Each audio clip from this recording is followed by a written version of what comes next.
I see. You graduated from college and got a job, but you quit after just 6 months, huh? The male interviewer said with a snicker. Young folks these days, they quit their jobs so quickly. It's a real problem. They say the work is too hard, or they don't like their boss, or the job is too demanding, or the pay is too low. Back in our day, people who said things like that wouldn't even get hired. Kids nowadays are so spoiled, don't you think? I go to the cemetery to visit my deceased mom and dad. Today's interview didn't go well either. But don't worry. I promise I'll find a good company to work for. I check job listings on my smartphone. No way, I can't believe they've got an opening. Might as well apply, even if it's a long shot. Then, on the day of the interview, I put on my dad's old suit and his watch that he left me. That wristwatch, I had a hunch, but, my name is Jack Thompson, and I'm 22 years old. I'm desperately searching for a job right now. After graduating from college, I joined a company, but I didn't last long there. It was a pretty big company, but there was a lot of overtime and every day was super busy. That wasn't the reason I quit though. Even with the heavy workload, I found the job rewarding. But I just couldn't get along with my boss, and going to work became a real pain. That guy was infamous within the company, known as the new grad crusher. My fellow hires who joined at the same time kept quitting one after another. I tried my best to stick it out, but after 6 months, I'd reached my limit. I complained to higher-ups multiple times, but apparently that boss had been at the company for many years and they couldn't let him go.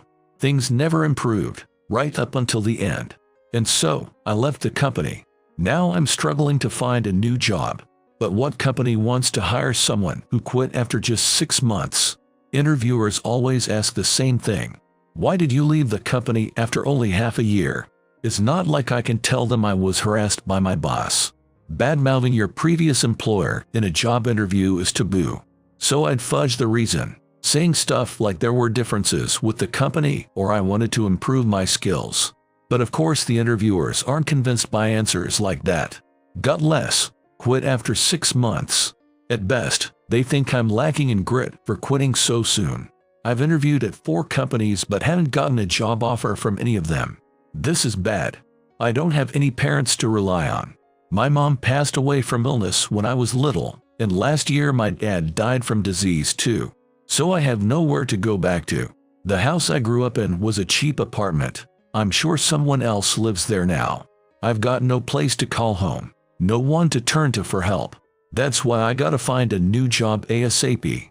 Thinking this, I've been working part-time every day while looking for openings.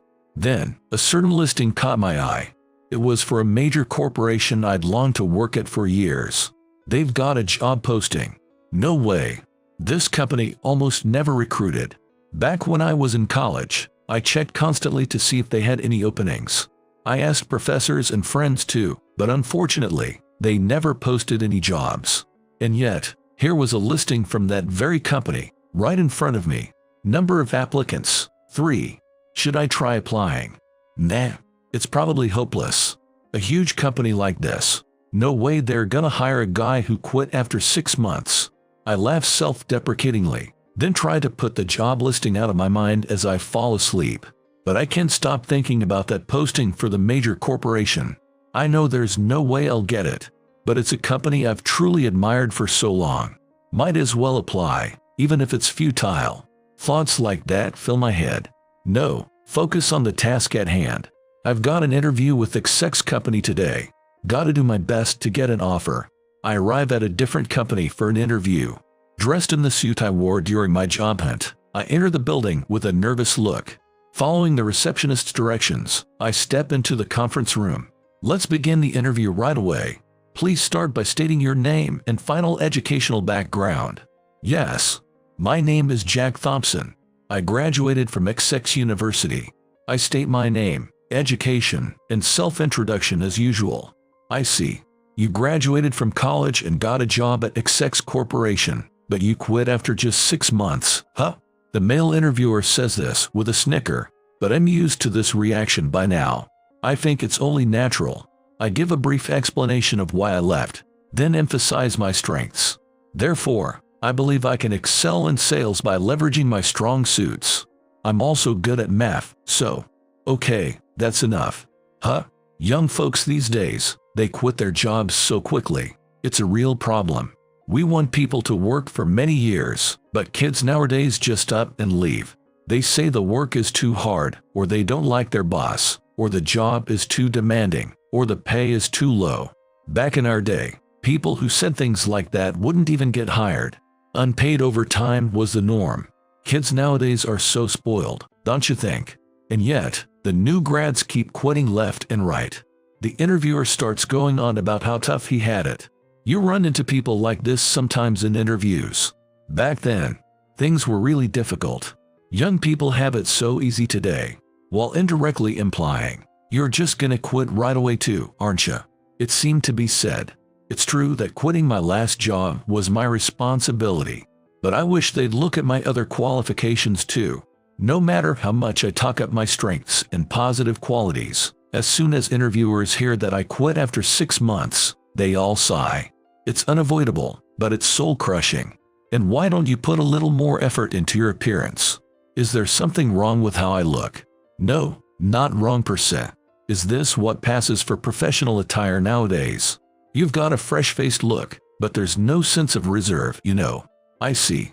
I don't really remember what else I was asked in that interview, but I do recall feeling incredibly frustrated and sad. I go to the cemetery to see my deceased mom and dad. Today's interview didn't go well either, but don't worry. I promise I'll find a good company to work for. As usual, I search for job listings on my smartphone. These days there are a lot of postings online, with many companies recruiting. And then, my eyes land on that major corporation's job ad that I'd seen the other day. It'd be so fulfilling to work at a huge company like this. There's a reason I admire this particular company so much. It's because Dad used to praise it all the time. That company is amazing, you know. It started out small but grew this big in the blink of an eye. You hear their name everywhere now, right?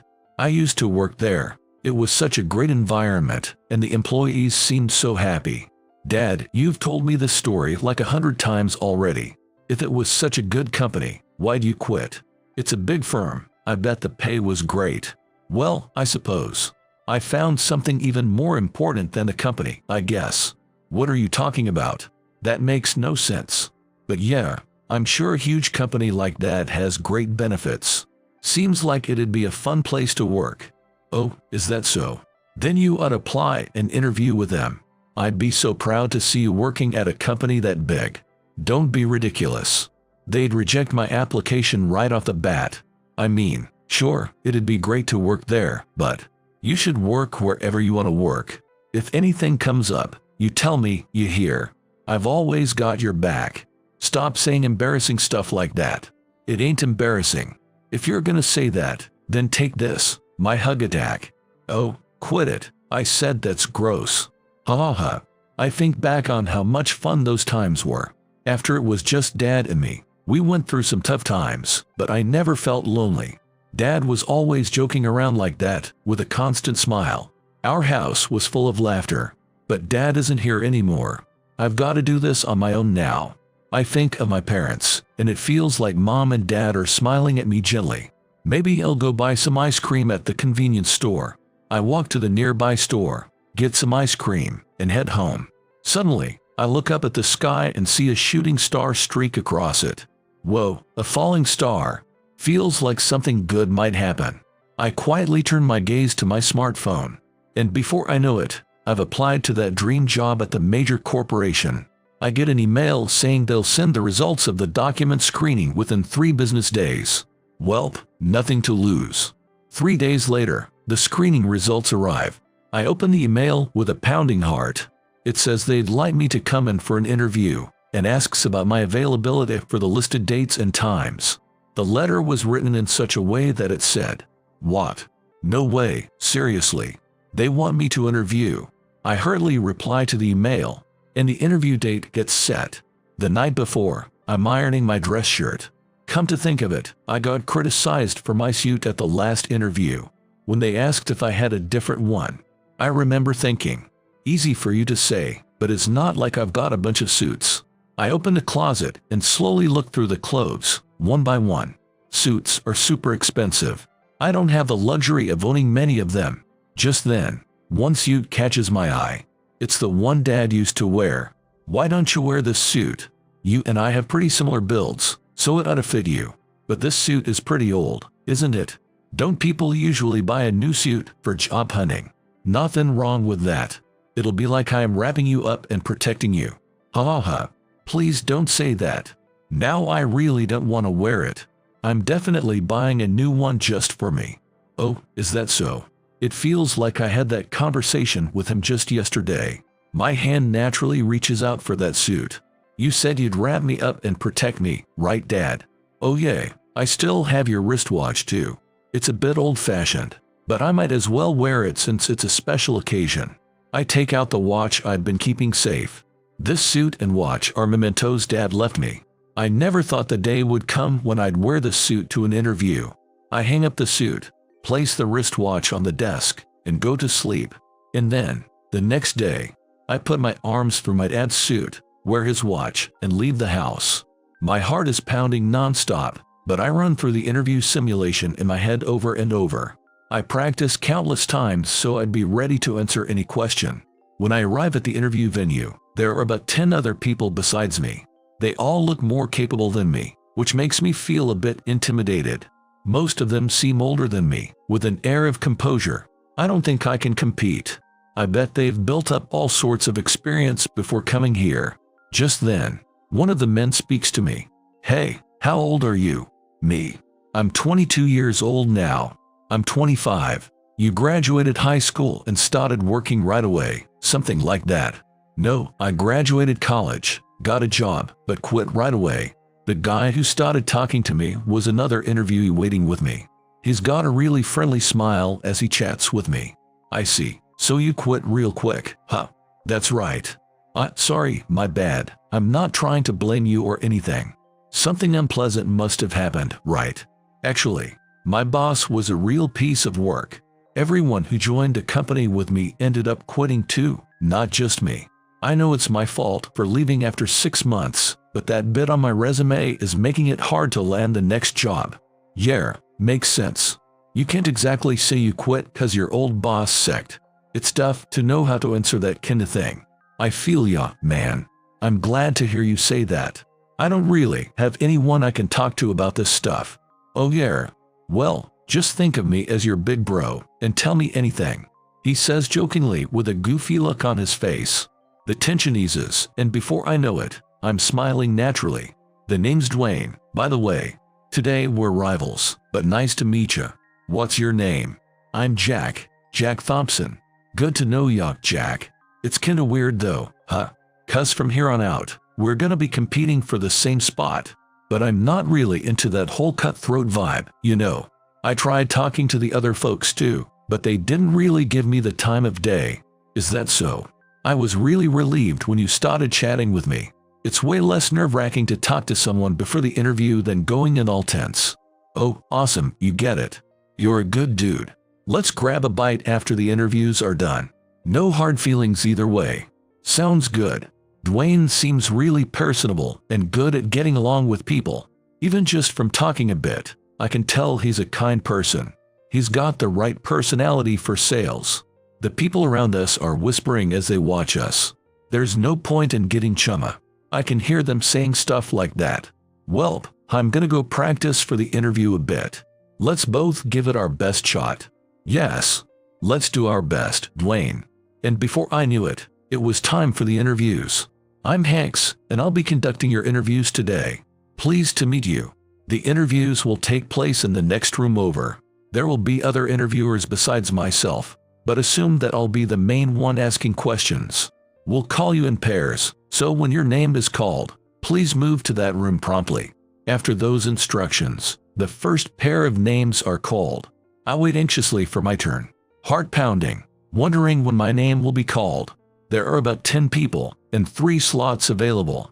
It's not an extremely narrow gate, but looking around, everyone seems so competent. I start losing confidence. Just as I'm about to get discouraged, I catch sight of my dad's wristwatch. That's right. Gotta shoot my shot. I've come this far. No holding back now. I'm gonna say what I want to say and do what I want to do. Dad's watching over me. I bet Mom is cheering me on too. I'm gonna give it my all. I gently touch the watch and mutter those words to myself. Then the next pair gets called. The group after them gets called too. And finally, it's my turn. Mr. Thompson and Mr. Johnson, please come to this room next. Yes. Well, what are the odds we'd get paired up? I ain't gonna pull any punches as your rival. Right. Let's do this. It feels a bit awkward to be interviewing with someone I just met. But there's no time to dwell on that. I've been given this chance. I have to make the most of it. And so, the two of us enter the room and take our seats. Now then, please state your name, final educational background, and give a self-introduction. Yes. Dwayne gives a crisp self-introduction. As expected, he's a great speaker. With a friendly smile, he talks up his strengths. Listening to him, I psych myself up. Follow Dwayne's lead. If I talk without confidence after such a great self-intro, I'll seem dull in comparison. I give my self-introduction brimming with confidence. Out of the corner of my eye, I feel like Dwayne looks pleased. After the self-intros, I notice something. One of the male interviewers is staring intently at me. Even when I'm not talking, he's silently fixated on me. Maybe this suit doesn't suit me after all. I wonder, but the interview proceeds. There were some curveball questions, but I was able to answer all of them without issue. Dwayne did the same. Listening to his responses, I naturally felt competitive and determined not to lose. Thanks to that, I think I gave my best interview performance ever. As we near the end of the interview, the man who had been silently watching me opens his mouth. Mind if I ask a question too? Mr. Gaines. Of course, go ahead. The interviewer who had been asking most of the questions so far looks perplexed, as if it's unusual for the man called Mr. Gaines to speak up. I get nervous, wondering what he's going to ask. Sorry for the unrelated question. Where did you get that suit and watch? Did you buy them at a thrift store? What? The sudden query catches me off guard. Does he mean they look so shabby, like I got them secondhand? Thinking he's asking why I'm wearing such old things, I hurriedly reply, no, I didn't buy them at a thrift store. They're mementos my late father left me. So today, I wore my dad's suit and watch as a good luck charm. Is there something strange about it? Your father passed away. Yes. Last year, from illness. I remembered him telling me to wear this suit to interviews. He said if I wore it, he'd be protecting me. So today I put on this suit. If you don't mind me asking, why do you want to join our company? There are plenty of similar firms out there. What made you choose us? Tell me. Yes, it's true. There are lots of sales job openings. But I've admired your company for many years. The trigger was my late father's influence. When he was alive, he praised your company over and over. He told me countless times how it started small and grew this big. He mentioned it so often my ears practically grew calluses. So ever since I was little, I've dreamed of your company. When I saw the job posting, I knew I had to apply no matter what. I see. You liked your dad, huh? Yes. I'm proud of him. When I say that, the interviewer covers his eyes with his hand. Then he lets out a deep sigh. Is something wrong, Mr. Baines? That wristwatch. I had a hunch, but... Pardon. Actually, I have a beloved son too. We parted on bad terms after a fight and haven't seen each other since. I hoped he was doing well somewhere. I see. Could I have a moment of your time after this, Jack Thompson? Yes, of course. At that moment, I recalled the name of this company's CEO. Gaines Thompson. Could it be this interviewer was the CEO? The CEO never released any photos of himself. So until I heard the name, I had no idea he was the CEO. And he has the same last name as me. I figured Thompson wasn't an especially rare name, so I didn't think much of it. After that, they ask the final question, and our interview ends without issue. But to my surprise, Dwayne next to me is crying and sniffling. He answers the last question in a tearful voice. Hey, why are you crying? You scared me, suddenly tearing up in the middle of the interview. Your pop seems like a real good guy. So that's the story behind your suit and watch, huh? I'm a sucker for that kind of thing. Dwayne's eyes are bright red as he sniffles. Seeing that, I can't help but laugh. That's the first time I've seen someone cry during an interview. Ha ha ha. You're the one who had to go and tell that moving story out of nowhere. Things were going smooth up until then. But after hearing your tale, my mind went completely blank for the second half. Your kindness really shone through. Ain't that a good thing? Oh, whoops, I slipped into casual speech. No worries. Casual is fine. A while later, all the interviews finish without problems and we're told we can leave. I alone am called by Mr. Gaines, while Dwayne waits for me at a nearby cafe. Alone in a room with Mr. Gaines, he looks at me with a serious expression. Your father is Alex Thompson. Yes, that's right. Sorry for asking something like that in the middle of the interview, but when I saw that suit and watch, I couldn't help myself. I see. So Alex has passed on. Yes. From illness, last year. What about your mother? Do you live with her? She also died from disease when I was little. I see. Let's talk a little bit about your father. Before we do that, did you hear anything about your father's parents, your grandparents? I was told they died when I was very young. I see. This may be hard to believe, but I'm your grandfather. Alex and I worked at a company together for a time. That company is the one we're in now. This firm has been passed down through generations, from my father to me. I had intended for Alex to inherit it next, but then, he brought home someone he wanted to marry, your mother. I couldn't forgive that. When he said he was my grandfather, I wasn't too surprised. I had a hunch ever since the interview, and he somewhat resembled my dad. That's probably why I could believe it right away. Why was that? I was planning to have him marry a different woman, thinking about the future. Well, it's not like he said he wanted to get married. It was more like I arbitrarily arranged it. I thought it would be best for him. But then he brought some stranger and declared he was going to marry her. I was livid, and it made me lose face too, of course. I was completely in the wrong for not listening to Alex's opinion. But at the time, I truly believed that was for his happiness, without a doubt. Mr. Gaines explains, narrowing his eyes. He looks somewhat sad. I heard the woman he brought and said he wanted to marry was sickly and pregnant to boot. When I found out he had gotten another woman pregnant while he had a fiancée waiting, I flew into a rage and kicked him out of the house. After that, I lost all contact with him. At first I figured I'd still see him at the company, so I didn't think much of it. But immediately after I threw him out, Alex quit his job. I never reached out, and he never contacted me either. I just assumed he was living happily somewhere. So that's how it was. Then, Mr. Gaines, you really are your grandfather, though I can hardly claim that title, being connected by blood alone. I haven't done a thing for you. I had no idea my dad went through something like that. But that means my father betrayed his fiancée, right? I thought so at the time, but apparently that wasn't the case. He had properly discussed it with her and told her from the beginning that he didn't intend to marry her. He had someone else he loved, but she didn't think he was serious, so she didn't pay it much heed. I see.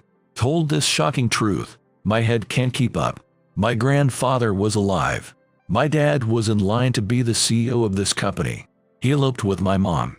My dad, who always had a smile but whose thoughts I could never read. To think he was hiding a secret like this. By the way, about this suit and watch. Alex bought that suit with his first paycheck. He went shopping with me and tried on all sorts of things, saying this one's no good, that one's no good. It was a real ordeal before he finally settled on buying this suit. It was truly a hassle back then. Alex was a stubborn one, you see. He spent over 3 days picking out a suit. And that wristwatch, I gave it to him as a gift when he got the job. I figured he ought to have something nice since he was becoming a working adult.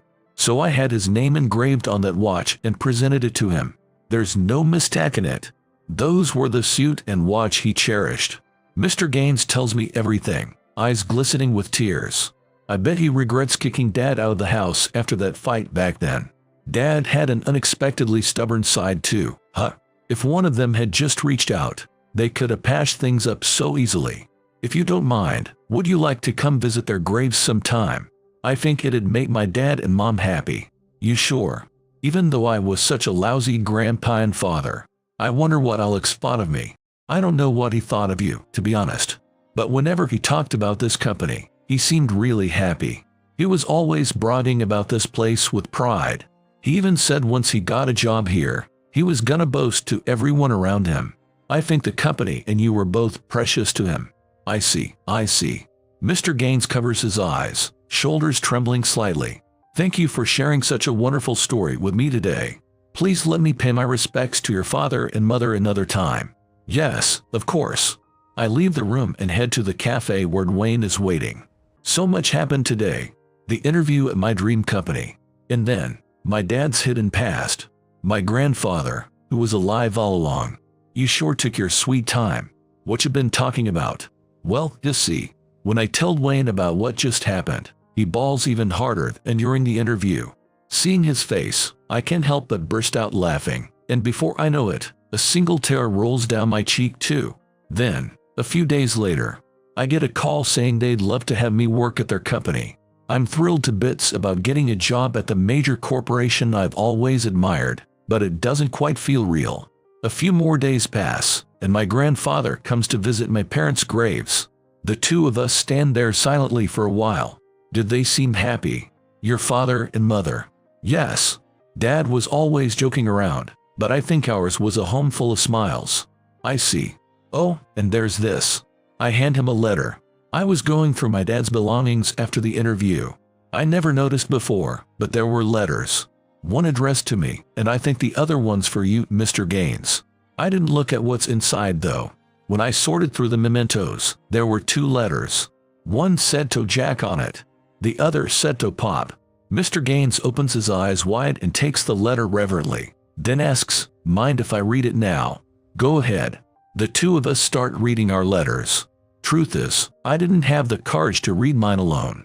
That's why I figured we could read them together when Mr. Gaines came over. My letter said, "Actually, you've got a grandpa. Sorry for lying and saying he was dead. And get this, he's the CEO of that major company you admire so much. I got in a fight with Grandpa and stormed out of the house. I haven't been in touch with him at all since the day I left. But if you're ever in a bind, try reaching out to him. I bet he'll help you out. If you're reading this letter, I guess my illness didn't get better, huh? Well, it is what it is. Guess I'm going on ahead to see your mom. But I'm real worried about you. You're so earnest and have a strong sense of justice. I'm afraid that might make you go overboard sometimes. If you're ever in trouble, try relying on Pops. I think he'll definitely be there for you. If he's not, then sorry. I'm pretty sure it'll be fine though. Deep down, he is a sincere and kind guy. No way he could ignore his grandson in need. If it seems like he might brush you off, just turn on the waterworks. The man's a sucker for tears. He'll cave right away. Ha ha ha. I love you, my one and only son. Jack Thompson. Saying embarrassing crap like I love you right till the end. Sheesh. As soon as I finish reading, big teardrops start spilling from my eyes. I glance over and see Mr. Gaines crying just the same. What did yours say? It said he forgives me, and that he should apologize to me way sooner. But in exchange for pardoning me, he wants me to look after his son, Jack. If I don't take care of you, he's never gonna forgive me. Says he'll make me pay for it when I get to heaven. Guess I better do a good job of watching over you, now that he's threatening me like that. That's just like Dad. Jer, typical him. We talk all about my dad. Stories of Dad from before I was born. And then stories of Dad after I was born. Tales of Dad's childhood that I never knew. And tales of Dad as a father that Mr. Gaines never knew. It's really fun, and time flies by. Wow, look at the time. Seems I've overstayed my welcome. My bad. Mind if I come visit again sometime? Yes, you're always welcome. Mr. Gaines stands up, gathers his things, and heads to the entryway. Then he turns around to face me and shakes my hand. I hear you're gonna be working at our company from now on. I'm counting on you, but don't get the wrong idea. I didn't hire you because you're my grandson. I hired you because I've got high hopes for you as a man, Jack Thompson. I'll be quietly cheering on your success from here on out. Yes, I'm in your hands. I've been wondering if maybe I got the job because I'm his grandson. That's what I was thinking. But he clearly stated that wasn't the case. He acknowledged me as my own person. That alone made me so happy. So after joining the company, I worked my butt off for them. And there was one unexpected twist. Yo, you made it in too, huh? Let's give it our all as coworkers from now on. Dwayne, you passed too. Let's do our best together. I made a somewhat crybaby best friend. Seems Dwayne got in too, so we ended up working together. The job was tough and there was a ton to learn, but I'm gonna keep at it, at this company. And ever since that day, I've been meeting my grandpa now and then. I'm still a bit shy about calling him grandpa, but I hope I can do it someday. We always end up talking about dad and mom. Mr. Gaines listens to stories about me with great joy, as if to fill the time he missed after dad passed. I thought I was all alone after losing my dad and mom, but that wasn't the case. I'm gonna cherish my grandpa and the company he's protected all this time.